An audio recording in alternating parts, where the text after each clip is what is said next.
na esfera do indivíduo, acesso ao consumo virou não só acesso ao consumo de bens, mas também de saúde, lazer, educação e uma série de outros, né? Você acha que um Estado que provenha lazer, cultura, educação, saúde, como a gente tem os modelos escandinavos, por exemplo, ajudariam nessa direção? Completamente. Acho que a grande discussão hoje, o pós-Bolsa Família, é justamente esse. Quer dizer, como uma vez que você incluiu no mercado você resolve em algum grau a demanda reprimida, agora você inclui social e culturalmente. Né? E emancipa, porque nós não queremos cidadãos consumidores, nós queremos cidadãos emancipados para poder construir uma sociedade melhor para eles e melhor para todos, na direção da sustentabilidade. Agora, como é que você vai resolver isso se o Estado não trabalhar essas dimensões todas, né, da cultura, da educação, simultaneamente a inclusão social pelo consumidor? Nós estamos exatamente nesse estágio. Uma coisa muito bonita desse debate com o Mohamed Yunus é como a empresa social pode ser o próximo passo da inclusão, o próximo passo da Bolsa Família. O próximo passo, você incluiu no mercado de consumo, garantiu filhos na escola. Próximo passo, criar mecanismos de microcrédito para empreendimento de empresas sociais, microempreendimentos sociais, seja na área da cultura, seja de serviços. Então, tem todo esse desafio que tem que caminhar junto, porque só caminhar aqui na consciência de consumir menos, de ser menos predador, diminuir a pegada ecológica e tal, mas não caminhar numa revolução dos costumes, nós daqui a pouco vamos estar encalacrados de novo. Você acha que, então, essa é uma das possibilidades como tendência para os próximos anos de um debate mais consistente de sustentabilidade, que tem a ver com, se eu não olho o direito de cada um, dá para olhar o direito de todos sem olhar o direito de cada um, quer dizer, não dá para eu caminhar com uma classe média, que é a classe média, enfim, consolidada, que tem um senso crítico, e não construir um senso crítico de uma nova classe média que entrou pela questão do consumo e que agora tem um próximo passo de ser dado para, enfim, né, se inserir como agentes políticos importantes nesse cenário. Vou dizer aqui uma tautologia, mas uma tautologia que é repetida há pelo menos 2 séculos e não se resolve. Não há sociedade equilibrada se ela for desigual. Não há indivíduos saudáveis numa sociedade doente, não há empresas saudáveis no mercado doente, e assim por diante. Já existem pesquisas sobre isso, né? O livro do Spirit Level talvez seja o livro que mais avançou nessa discussão. As sociopatias vêm da desigualdade e não do nível de renda. Quer dizer, sociedades afluentes com desigualdade, elas têm tanto sociopatias como sociedades pobres desiguais. Sociedades de baixa renda, mas com baixo nível de desigualdade, tem muito poucas distorções, sociopatias do universo. Então, uma questão fundamental na discussão da sustentabilidade é a mitigação da desigualdade. Se ela vai se dar em populações de baixa renda ou de alta renda, não importa, mas tem que se diminuir o grau de desigualdade na sociedade. Sim. E você, Rafael, como que você olha o seu lugar nessa discussão como um empreendedor cívico, né, nessa batalha de reduzir as desigualdades para aumentar uma discussão? Então, acho que não sou eu, Rafael, assim, tanto que qualquer trabalho que eu faço hoje eu tenho uma rede por trás. Eu tenho pessoas de alguma área que são profissionais dessa área, porque por mais que eu tenho formação de administração, hoje eu atuo como empreendedor, como jornalista de ser, mas eu não consigo tentar levar um conhecimento via o meu site se eu não converso com outras pessoas, se eu não puxo parceiros. Tanto é que eu agora a Sustentabilidade, que é o meu site, ele em quase 10 anos. Agora a Sustentabilidade, que acaba sendo uma brincadeira com uma pergunta, tipo, tá, agora a sustentabilidade, qual é a próxima? Ou uma exclamação, tipo, agora a sustentabilidade, tipo, agora a gente só pensar em sustentabilidade. E o último que já me perguntaram é da água, né? Um central espaço de discussão. Eu não tenho nenhuma definição por onde que vai hoje as pessoas acionar. E uma coisa que eu tento construir por lá é parcerias. Tanto é que hoje eu tenho 17 parceiros de movimentos ou de pessoas que me ajudam a gerar conteúdo, ou me mandam matéria, ou escrevem para mim. Já consegui também um patrocinador e eu vejo que isso vai aumentando conforme você está na rede, e eu não fico só na rede, eu vou do palestra, eu vou do curso, converso com pessoas, e nesse meu tempo eu já, enfim, hoje eu escrevo para outros 3 sites além do meu, e eu recebi um convite no começo do ano que vai se concretizar essa semana de um site espanhol que me descobriu pela rede, achou fantástico a linha de pensamento, e o pessoal de Madrid, então eu estou me conectando com textos escritos por mim, traduzidos na Espanha, e as ações, até puxando o gancho que a gente estava falando, elas precisam fazer sentido. Acho que quando você, que era o que o Fernando está falando, não adianta você chegar e começar a falar. Você pode falar um monte, mas se não fizer sentido para a pessoa, se ela não se der parte disso, ela não vai mudar. Ela não vai ver sentido de, que é o Ricardo está falando. Tipo, agora que eu tenho acesso ao crédito, eu vou querer comprar. Agora que eu posso, eu não consigo. Agora que eu tenho acesso, eu não consigo. E essas questões, elas são completamente delicadas com a complexidade que a gente tem. Então, eu tento, na minha atuação do site ou das palestras, do curso ou das empresas, tentar me relacionar com o máximo de pessoas que eu consigo e de parceiros para agregar um valor para esse produto ou serviço.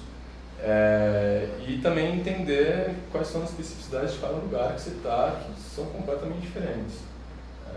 A gente consegue pensar pensar a fazer local, mas pensar global, ou ao contrário.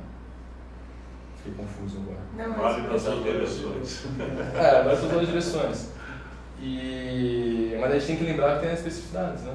Talvez a deficiência da periferia de São Paulo, aqui em São Paulo, que é um lugar gigante. Os problemas daqui do Itaim são completamente diferentes do Grajaú, da Zona Matilde, de Perdizes, da Zona Norte. É uma grande loucura, assim. Não sei se eu consegui responder, mas para mim o que mais está sendo rico é essas pessoas que eu venho conhecendo ao longo desses 3, 4 anos, esse trabalho em rede, que acaba se fortalecendo pelo que eu faço e pelo que os outros fazem. A gente vai agregando um pouquinho como a gente pode. Eu queria fazer um comentário em cima do que o Rafa falou, e a partir da pergunta da evolução dos 20 anos. Sem dúvida alguma, nós tivemos muitos avanços nos últimos 40, 20 anos nessa agenda, porque ela, no passado, era uma agenda de poucos e hoje ela consegue ser uma agenda complexa, cada vez mais institucionalizada. Mas você usou uma referência na avaliação do comportamento da nova classe média e da classe média estabelecida, que eu acho que é importante destacar, a questão da autocrítica. A agenda da sustentabilidade, ela é uma agenda que ela só consegue gerar resultados, não só a partir do momento que ela é percebida ou que ela gera compromisso, mas quando ela é fortemente debatida.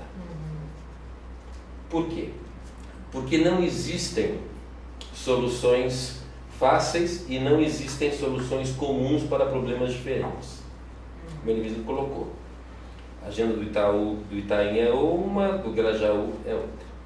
E, infelizmente, nós que estamos envolvidos nisso, temos nos valido dos movimentos em rede para a aumentarmos a nossa área de penetração.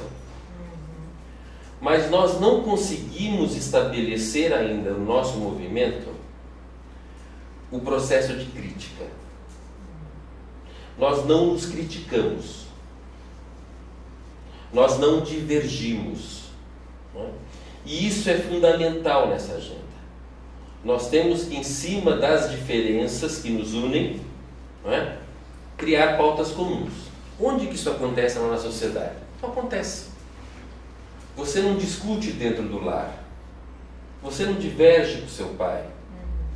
Você não faz avaliações críticas das compras que a sua irmã, que o seu cunhado fez dentro de um orçamento apertado. Nós não temos isso na nossa formação prévia de cidadania. Né? Nós somos passivos.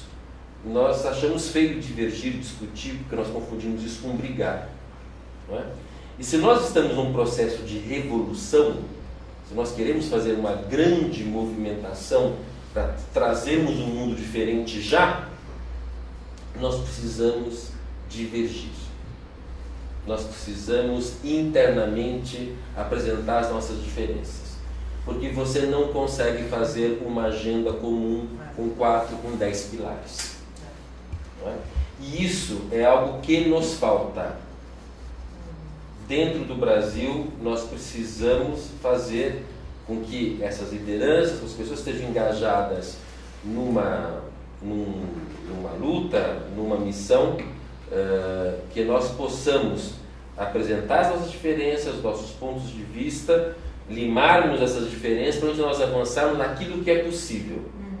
Enquanto nós estivermos fazendo isso em esforço em rede, não, porque ele vai cuidar desse assunto, eu cuido do outro. Eu não entro na seara dele porque eu não concordo. Nós não vamos avançar. Eu acho que nós temos que brigar. Nós precisamos acertar aí alguns pontos que a gente tem evitado. Né? Por quê? Porque o nosso projeto é um projeto de civilização. Nós queremos uma mudança na forma como o homem vive. Que objetivo ele tem por estar entre nós? Não é? A sustentabilidade nós achamos que é um caminho, é uma pauta, é um objetivo a perseguir. Não é? Mas ela é muito ampla. O próprio Ricardo colocou uma sociedade desigual, uma sociedade deficiente, uma sociedade doente. Não é? Mas antes de buscar o atingimento de uma sociedade de iguais, que nós nunca lograremos, nós temos que buscar que uma sociedade seja justa. Certo? Se nós conseguirmos que ela seja desigual, mas ela seja digna e justa, eu estou satisfeito. Eu vou defender a desigualdade. Não, você vai defender ou a diferença. Não, né? a diferença, exatamente. Não a desigualdade. Exatamente. Certo? Sejamos diferentes, mas não desiguais. Sem ser diversos, necessariamente. A diferença sem ser o diverso. Exato. Agora, esse tipo de confissão, às vezes é difícil. Sim. As pessoas não se sentem à vontade. Né? E isso a gente não faz na sociedade, não faz na política, faz muito pouco na academia, talvez alguns cientistas políticos consigam avançar nisso, mas queremos fazer aqui, né? Exatamente. Eu acho que essa questão da rede, das redes que você levanta, ela é perturbadora, né? Porque nós nunca tivemos acesso a uma inteligência coletiva de uma forma tão exponencial. No duro, hoje a inteligência humana não tem limites e nunca teve tão à disposição. Mas a nossa forma de se manifestar na realidade continua sendo a mesma.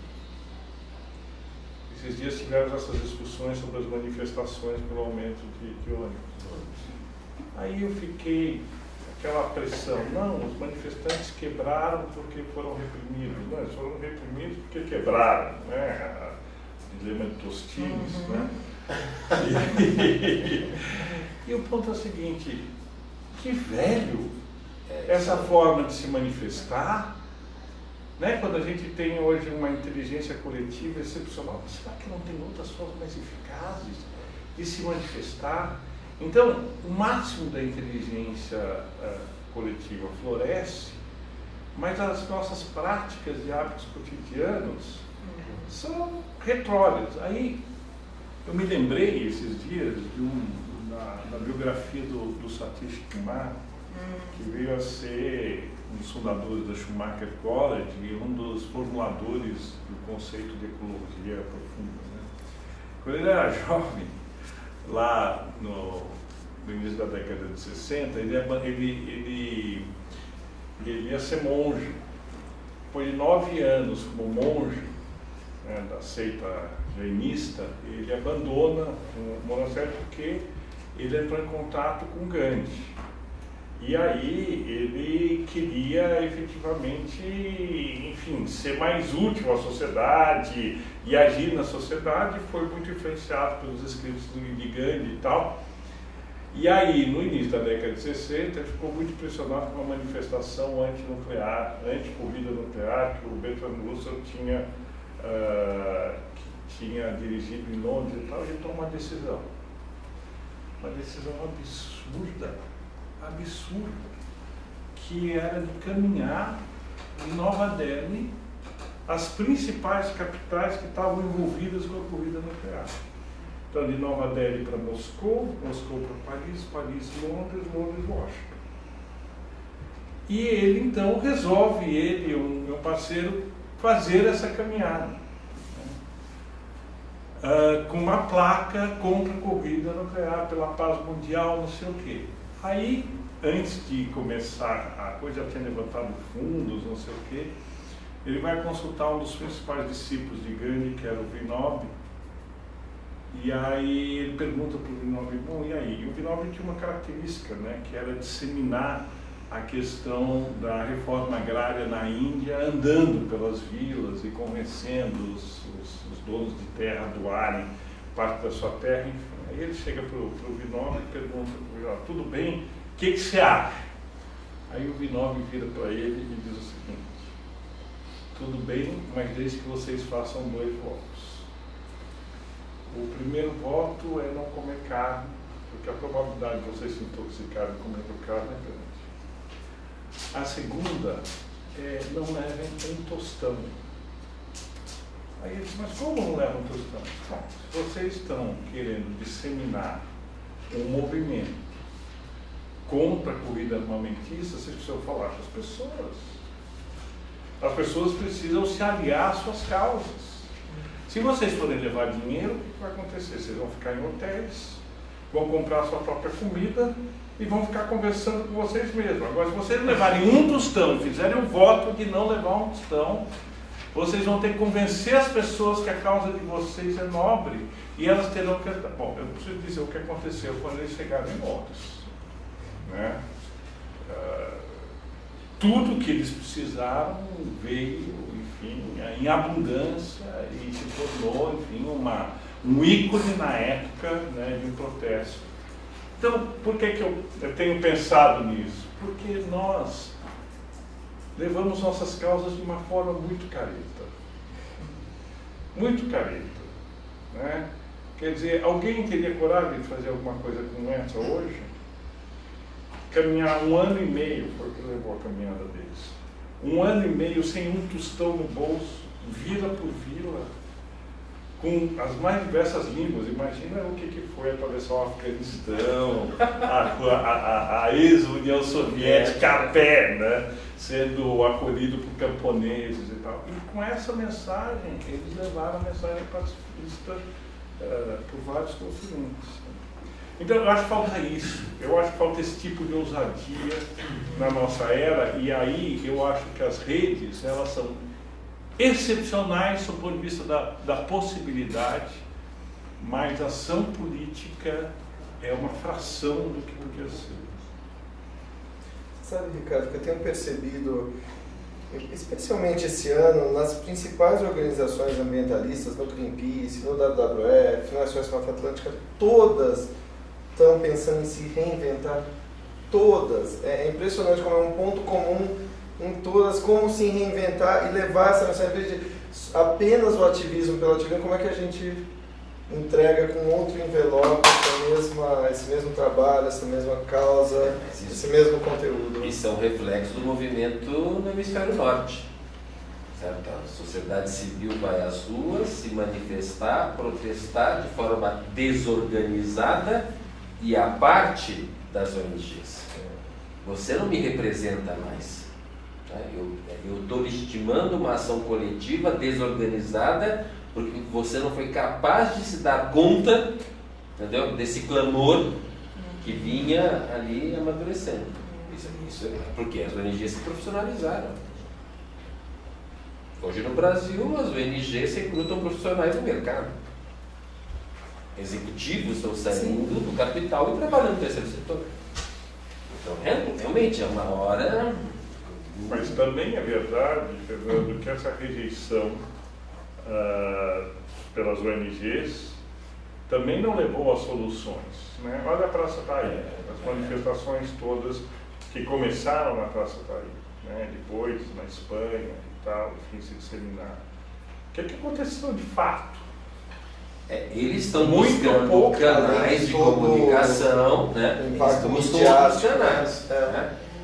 Mas o que alguns estudiosos dizem é justamente isso, de que a organicidade desse movimento levou que eles se afastassem dos ideais que fizeram surgir a organização para se burocratizar dentro de uma própria sobrevivência. Acho que é legal contextualizar um pouco, não sei se todo mundo sabe, não sei se você quer contextualizar ou você... para as pessoas que estão assistindo talvez entenderem melhor. Você é a nossa líder. Eu sou a mediadora, meu papel é ser a provocadora. Não, é justamente isso, né? Houve uma profusão do movimento social organizado nos últimos 20 anos, sem dúvida alguma. Não é? Como o próprio Ricardo disse, elas deixaram de ser suportadas por iniciativas individuais, por iniciativas do cidadão que queria representação, foram travestidas na defesa de interesses alguns outros, não é? Até para fazer um contraponto, muitas vezes, da crítica social, da crítica econômica que se fazia. Não é? E houve, e aí particularmente eu falo no caso do Brasil. Eu acho que no Brasil hoje há um profundo romance do movimento das ONGs com governos. Eu acho que hoje muitas ONGs da sustentabilidade têm uma relação que não me parece saudável de absoluta proximidade com governos. Não é? Isso mesmo. Então, eu que já fui governo, estranho, porque digo, por mais que nós possamos trabalhar em conjunto, por mais que nós possamos trabalhar em parcerias, não é possível que nós comunguemos de uma agenda social, por assim dizer. Sim, Não é? até porque o papel é esse contraponto. Exatamente. Né? Isso, acho que no Brasil enfraqueceu muito. Né? No Brasil hoje, nós estamos tendo outras manifestações aí de vulto, buscando alternativas, buscando uma outra forma de se pensar essas questões, porque pelas ONGs as pessoas já não estão se sentindo muito representadas. Né? Lá fora não é tanto. Acho que isso aqui realmente foi uma habilidade dos governantes em trazerem do seu lado o discurso da sociedade civil. E as... Bom, diga. Fernando, você acha que os coletivos, né, os tais coletivos que estão aí, né, pipocando, né, inclusive na periferia de São Paulo, é lindo o que está acontecendo, os coletivos de cultura, alguns com uma pegada mais de empreendedorismo social, você acha que eles estão, de alguma maneira, sendo essa substituição de representatividade para a moçada, principalmente? Eu acho, para mim está claro. Para mim está claro. Essa é a manifestação mais legítima que nós temos hoje. Até mesmo porque ela é natural. Exato. Ela é sequer convocada, ela surge. É borbulha. Exatamente. Eu acho que sim. E os nossos dirigentes não estão atentos a isso. Eu acho que outro ponto interessante é que ela é horizontal. É verdade. Você consegue tocar muito mais rápido as pessoas, você não tem hierarquia, muitos desses movimentos coletivos. O que numa ONG você tem, o que numa empresa você tem, o que no governo você tem. Então, junta 2, 3, 4 jovens, começa a conversar, tem uma sinergia, estão fazendo, já tem outros olhando, que estão observando, nossa, o que eles estão fazendo? Também quero saber, vão lá, se juntam, quando você vê, aquele grupinho de 2, 3 virou um grupo de 50 daquela localidade, defendendo, tendo uma agenda comum daquela especificidade. É muito lindo. O que numa ONG você não tem. Poucas têm, eu acho. Voltando um pouquinho, até porque o Ricardo tinha falado, hoje em dia o movimento não é, a força do movimento social não é mais pelo grito, é pelo argumento. Então, esses coletivos, eles vêm com isso, né? Um ideal que eles acreditam e correm atrás. Ninguém precisa ir pra rua fazer bagunça, quebrar tudo. Talvez se profissionalizar um pouquinho, mas para argumentar, para ter força, para conquistar o respeito. Agora,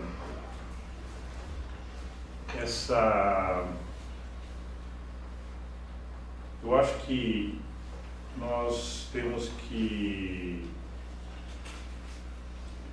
Não quero perder o fio da meada do que o Fernando disse, que você estava tocando no ponto do... Agora você estava tocando no ponto... Da questão das organizações estarem muito próximas dos governos. Exatamente. Olha que interessante o que você falou e como nós estamos precisando de uma análise sociológica de fato. Quando o governo popular, não vou nem falar do PT, vou chamar de governo popular, porque foi uma coalizão popular em torno do PT assumir o governo, o sentimento que se tinha, e eu partilhava esse sentimento, é de que agora as organizações sociais estavam no poder. Quer dizer, agora a sociedade civil organizada, ela veio de uma década, 2 décadas de se constituindo e agora elas se tornaram poder. E o que ocorreu depois de uma década foi que o poder institucionalizou as organizações da sociedade civil, exatamente o que você falou. Quer dizer, houve uma esterilização desse processo espontâneo dos movimentos da sociedade civil organizada, que nos coloca uma outra questão, que eu acho que tem muito a ver com essa coisa do fenômeno dos coletivos. O quanto que a institucionalização ela não trabalha contra o avanço da sociedade numa era tecnológica que se conecta de uma outra forma que não da forma que se conectava antigamente. Então, desde sindicatos, né, que agora são jurássicos, né, que intermediavam a relação do trabalhador com o capital, até as ONGs que intermediavam a cidadania, né, do cidadão com o objeto da luta política, nós estamos começando a ver outras relações completamente novas de expressão das forças políticas que não passam pela intermediação nem na representação política, nem na sociedade civil organizada. E de repente a gente começa a pensar que a institucionalização de qualquer coisa começa a ser a própria negação dessa coisa.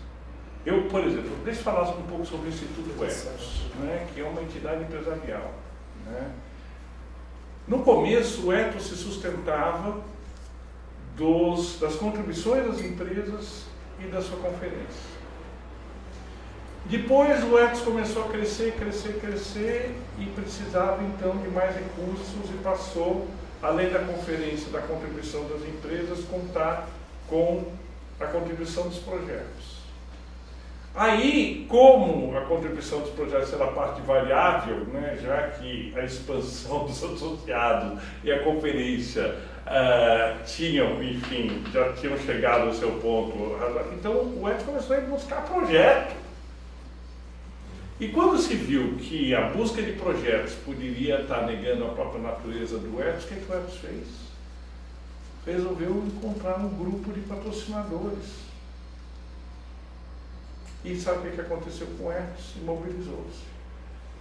Né? Numa agenda de políticas públicas de um lado que interessam aos patrocinadores do outro lado, não que o ETS seja instrumental desses patrocinadores, mas a agenda do ethos, que era uma agenda mais, vamos dizer assim, progressista, ela passou a se conformar com essas limitações. Né? Essa é uma discussão que o Conselho do ethos está tendo. E como você disse, a maioria das organizações da sociedade civil, quanto mais tradicionais, mais estão se colocando essa questão.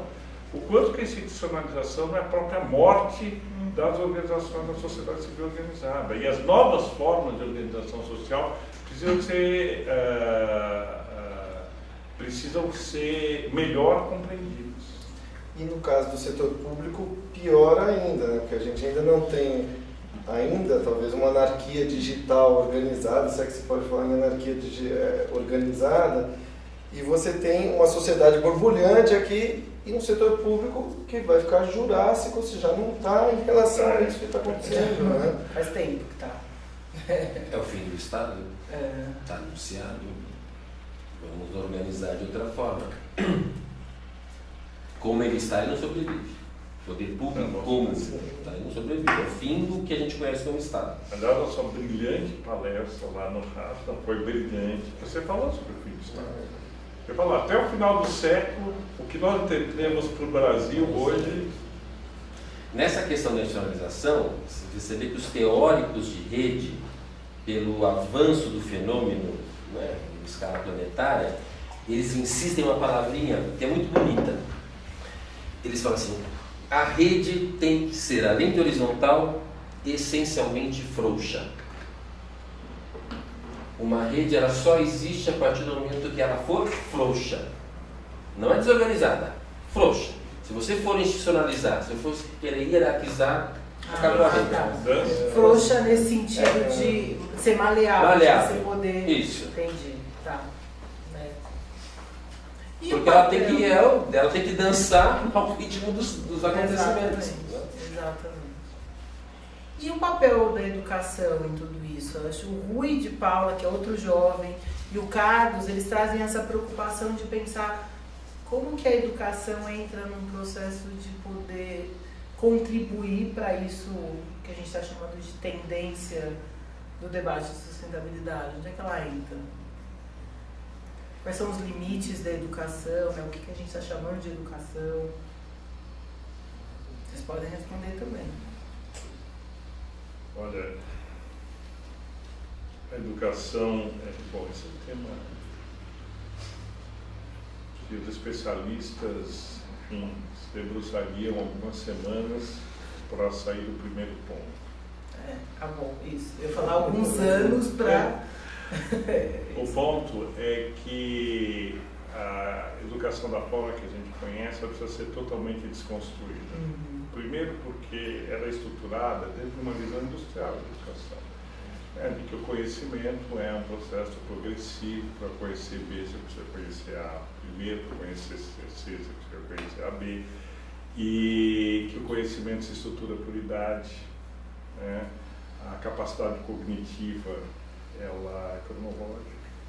Né? E a organização do espaço escolar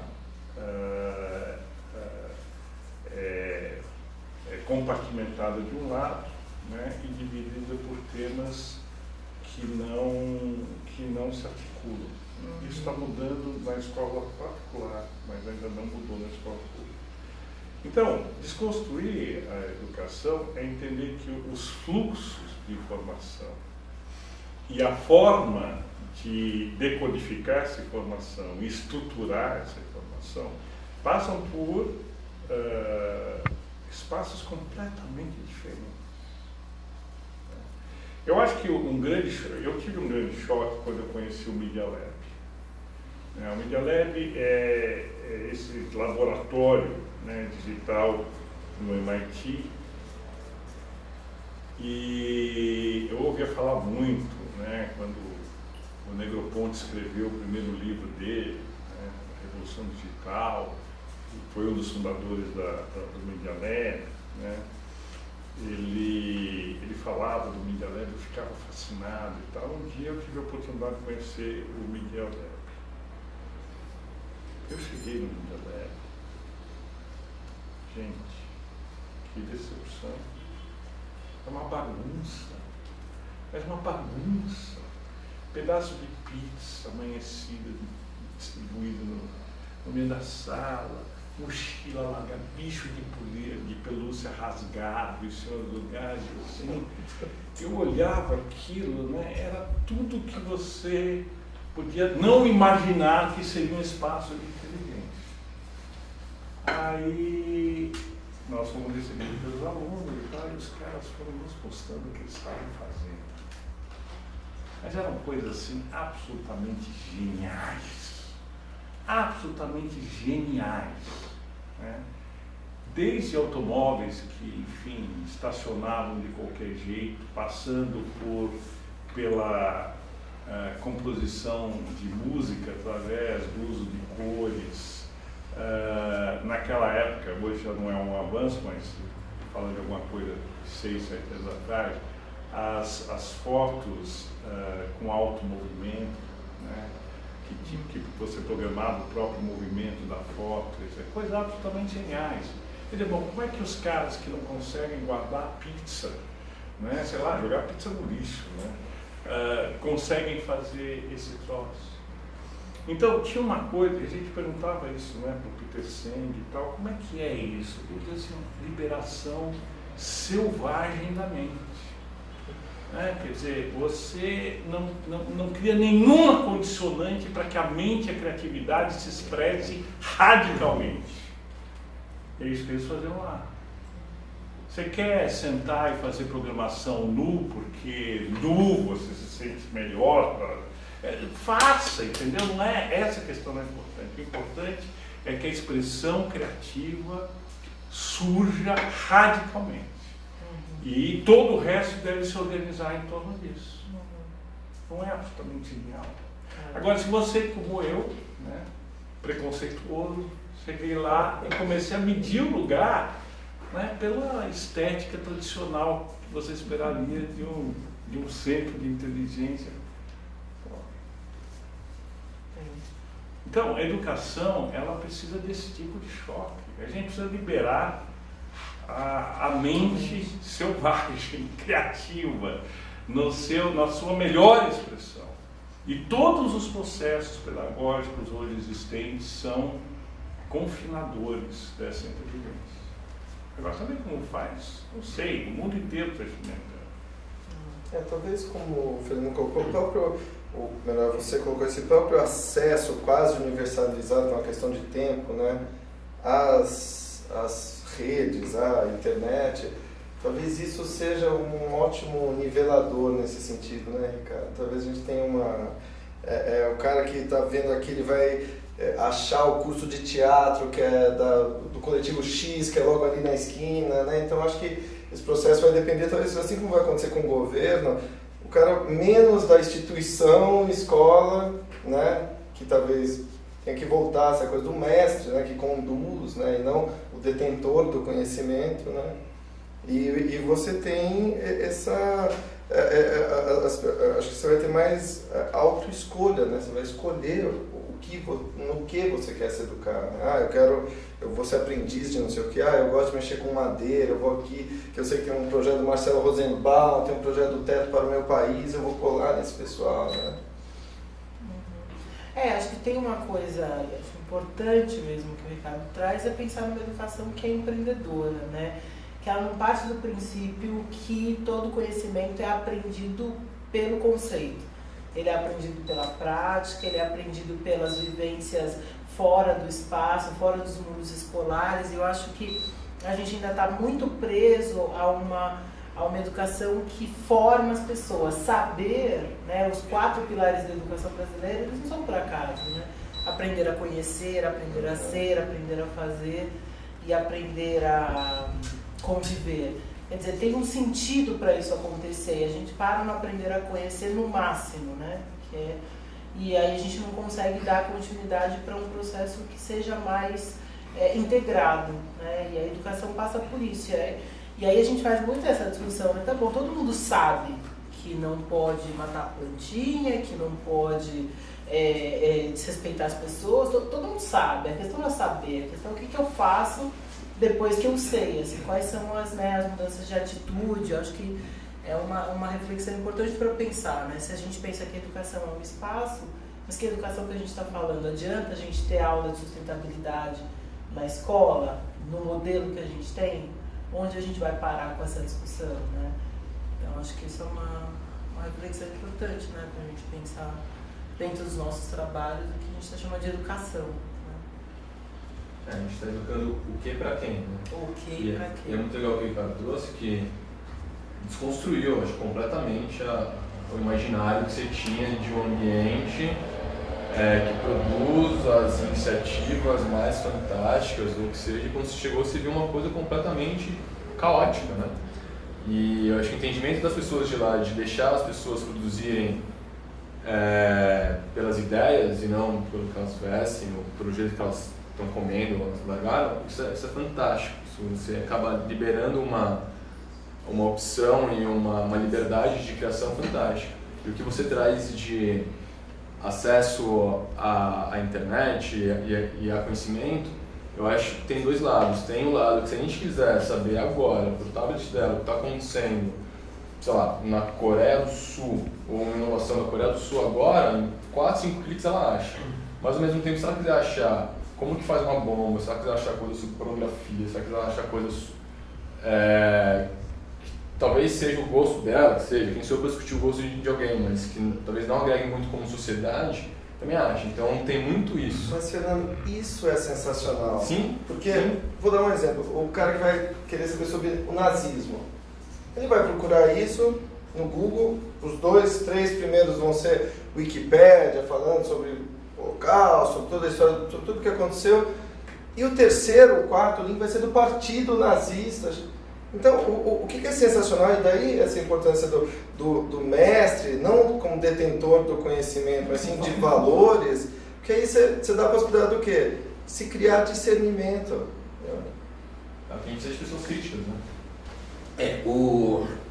Num país com 200 milhões de habitantes, nós precisamos ter alguns centros de excelência que no caos possam gerar soluções absolutamente inovadoras.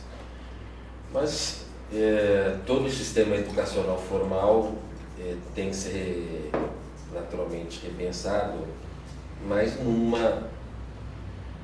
infelizmente numa lógica estruturante para o país que nós queremos, a nação que nós queremos ser, ainda nós não somos. Hoje na mídia tem um caso muito interessante, e eu queria justamente falar da educação não formal, né? Porque eu acho que hoje, de novo, essa classe média, ela tem um cacuete muito forte de achar que pagando por uma boa escola, pagando por uma universidade, meu filho vai receber a educação que eu não dei, né? Eu sou filho de escola pública, a vida inteira estou em escola pública e infelizmente já não temos mais essa escola pública hoje de qualidade referencial.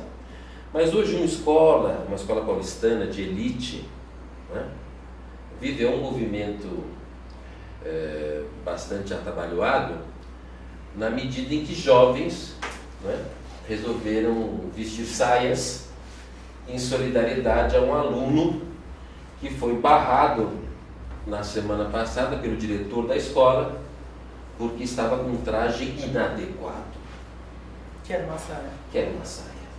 Né? Então é justamente isso. Quer dizer, quando um diretor de escola se presume, né, balizador do que é adequado ou não adequado para um aluno que saiu da casa dos seus pais com aquele traje, efetivamente nós estamos longe de um espaço de aprendizado. Porque eu, enquanto diretor dessa escola, chamaria para saber o porquê. Grande debate. Vamos lá e vamos, certo? E chama todo mundo para o é muito mais confortável, ventila todas as partes, não é? Então vamos abrir o debate. E não, passado o choque, a postura do colégio se manteve a mesma. E da onde vem a luz? A luz veio da mãe do aluno. Da mãe do aluno. Que diz: o meu filho é educado em casa para manifestar-se nos seus quereres. E ele resolveu ir de vestido de festa junina, feminino, para a escola. E me parece absolutamente legítimo que ele queira compartilhar esse sentimento de liberdade com seus colegas. Então, eu acho que essa também é a educação que está faltando. Né? Que nós tenhamos espaços dentro das famílias para que as pessoas se realizem, para que as pessoas busquem os seus quereres, não é? Com responsabilidade, sem dúvida alguma. Não é? Porque, efetivamente, isso é um péssimo exemplo, com juízo de valor, não é? Do que uma escola que é referência na nossa cidade está fazendo na educação de jovens. É uma escola particular? É um colégio Bandeirantes. Ah, tá bom. Saiaço, né? Saiaço. Agora tudo lá, tem os movimentos ganham, pipaço, saiaço. Uau, exatamente. Acho que a gente tá super gostoso, mas a gente está quase chegando no final.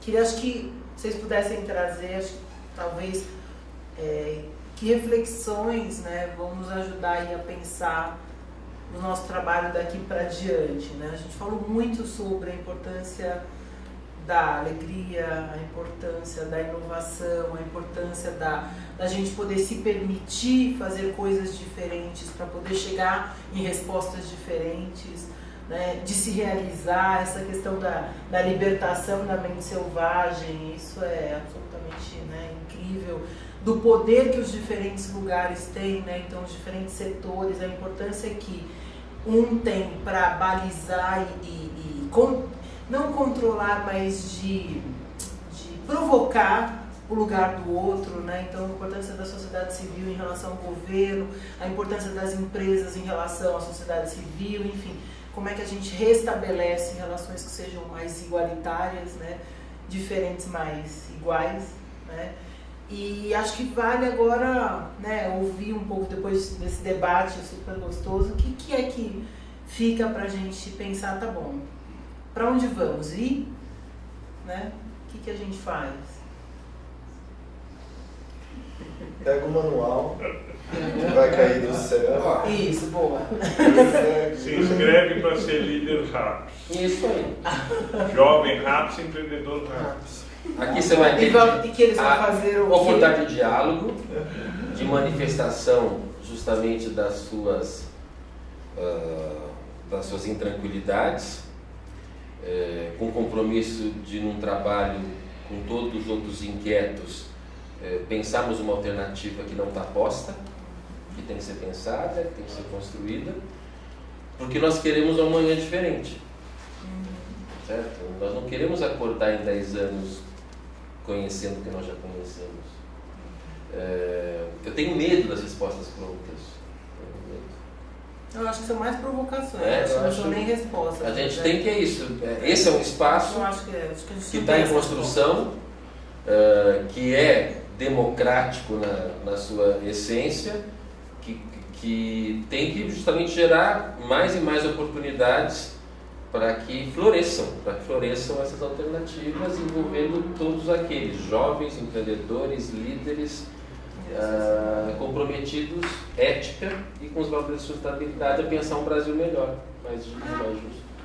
Acho que é um pouco por aí. A gente está vivendo uma época muito parecida com a década de 60. Eu acho que a realidade transborda os conceitos, explode os conceitos, não cabe nas estruturas que nós imaginávamos para ela. Né? é muito interessante. Eu estou lendo, o Edgar Morin, ele escreveu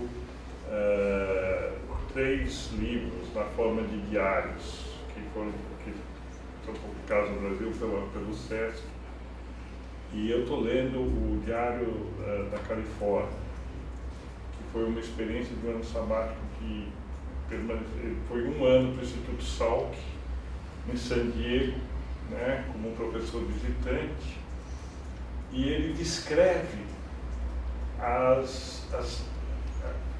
que nós estamos discutindo aqui à luz do que estava ocorrendo na década de 60, na perspectiva de um intelectual europeu que passou por todas as características, enfim, foi da resistência francesa, teve a melhor formação materialista, marxista que poderia se ter, um humanista profundo, e de repente ele está vivendo a fronteira da fronteira do pensamento tecnológico no Instituto Salk na década de 60. E ele começa a descrever daquele ponto como é que ele vê essa revolução da contracultura nos Estados Unidos como europeu. É incrível, porque parece que ele está descrevendo as inquietações que nós estamos tendo hoje.